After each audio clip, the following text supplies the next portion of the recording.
Indian Wells time, ladies and gentlemen. Heat, phenomenal battles between Djokovic and Nadal.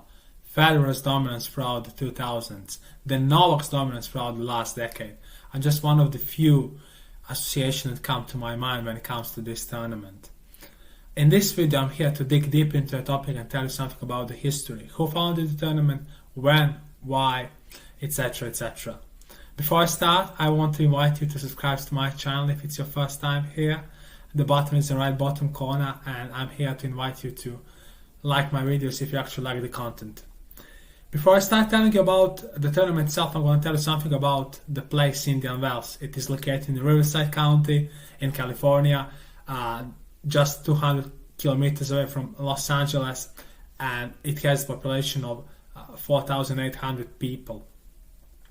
So it is also one of the hottest areas of the US.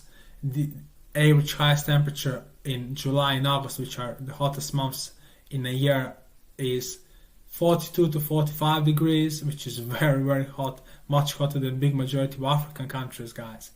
And throughout the March when the tournament takes place, average temperature is 25 to 28 degrees, which is kind of fine and pretty enjoyable to play.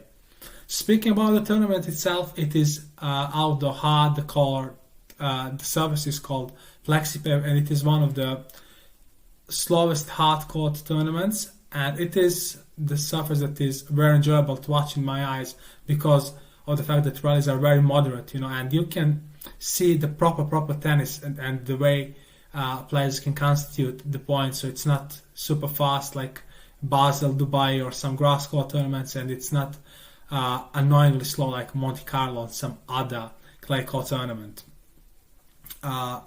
The draw has 96 players in both ATP singles and WTA singles, so it is one of very few tournaments that has a tournament in both men's singles and ladies singles, and of course men's doubles and women's doubles.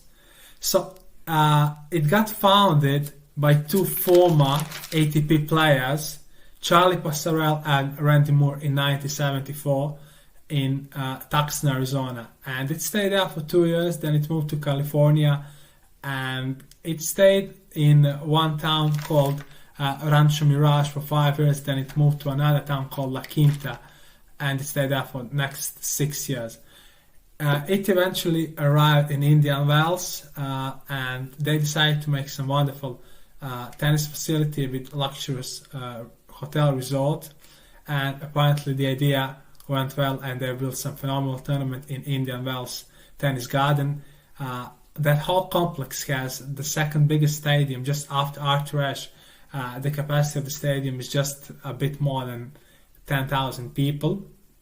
We also know that Larry Ellison, American businessman and founder, decided to buy a tournament, and he's become the owner of it in 2009 and invested tons of money into the project in order to make this phenomenal.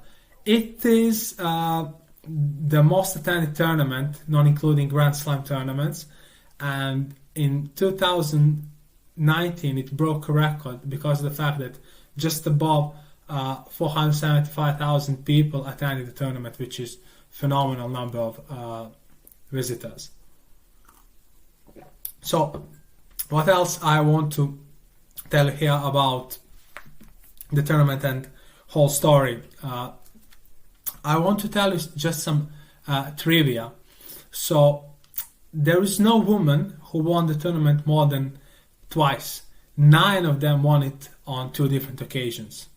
Speaking about men, Djokovic and Federer hold the record. Djokovic has a chance to overcome that record, but so far they won it on 5 occasions, each of them. Andy Murray never won this tournament, and along with Monte Carlo, it is the only Masters ATP 1000 tournament that he has never won so far. We know that Williams' sisters boycotted the tournament for 13 years because of the fact that there was a clash between Serena and the audience in 2001. Apparently, Venus decided to withdraw from the tournament before their semifinals match between two sisters. So the crowd got really angry and actually booed Serena throughout her next match and celebrated her arrow. So they decided not to play for next 13 years. The youngest champion so far is Boris Becker.